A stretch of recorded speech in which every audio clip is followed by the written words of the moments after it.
नहीं नहीं, मुझे माफ़ कर दो, मुझे माफ़ कर दो। बड़बड़ाते हुए अनीता चौंक कर उठी, पसीने से लथपथ, भयभीत और डरी हुई। पवन ने झिंझोड़ कर पूछा, क्या हुआ, क्या हुआ? ओ ओ, माँ जी, खून खून। अरे अनीता, कुछ बताओगी भी या यूं ही बड़बड़ाती रहोगी? आखिर हुआ क्या है? कोई बुरा सपना देख लिया क्या?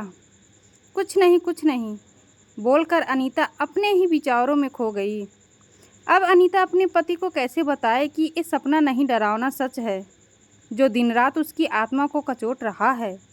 अपनी सास की मृत्यु के बाद से ही अक्सर इस तरह के स्वप्न उसे रोज परेशान करते हैं।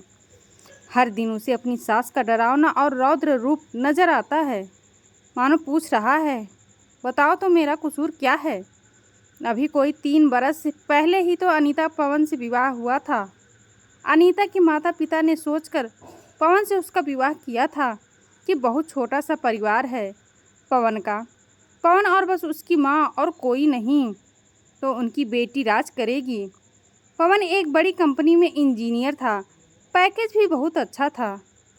शुरू शुरू में सब ठीक चलता रहा, लेकिन कुछ दिन बाद ही हुए एक हादसे ने परिवार की दशा ही बदल दी। पवन की वृद्ध माँ नहाते समय बाथरूम में फिसल गई और रीढ़ की हड्डी में गंभीर चोट आ गई। पहले तो अनीता ने सास की बहुत सेवा की, लेकिन जल्दी ही सेवा का जज्बा खत्म होने लगा और उसके स्थान पर ताड़ना, प्रताड़ना और उपेक्षा ने ले ली। पवन के ऑफिस जाने के बाद तो अनीता अपनी सास के साथ दुर्व्यवहार की सारी हदें पार करने लगी। उनको न खाने को देती, न पीने को देती, उल्टे मार पीट भी करने लगी। एक बार माँ ने हिम्मत करके पवन को सारी बातें बताई, लेकिन अनीता ने बड़ी सफाई से अपनी सास को ही अवसादग्रस्त, मानसिक संतुलन बिगड़ी हुई अबला नारी घोषित कर दिया और उसके बाद में सास पर मानो कहर टूट पड़ा।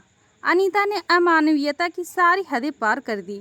रोज रोज की मारपीट और दुर्व्यवहार से तंग आकर एक दिन अनीता की सास ने अपनी जीवन लीला समाप्त कर ली।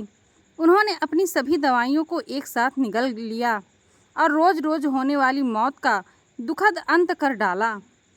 दोस्तों, यह कहानी खत्म होने से पहले चैनल को सब्सक्राइब कर लें और वीडियो को लाइक भी कर लें, आप लोग भूल जाते हैं। सास की मृत्यु को आत्महत्या प्रकट करने हेतु अनीता ने बड़ी कुशलता और योजनाबद्ध ढंग से प्लान किया, लेकिन जैसा कहते हैं कि अपने कर्मों का प्रायश्चित इंसान को ही करना पड़ता है। अपने द्वारा किए गए पाप और अत्याचारों का बोझ अनीता ज़्यादा दिन तक नहीं उठा सकी और अब रात दिन उसे आत्मग्लानि होने लगी। उसे अपने हाथ खून से रंगे नजर आने लगे और सास की आत्मा चीख चीख कर अपनी मौत के लिए अनीता को दोषी बनाने लगी। आज अनीता अपने द्वारा किए गए बेहद अमानवीय व्यवहार की पीड़ा लेकर जीने को अभिशप्त है। धन्यवाद।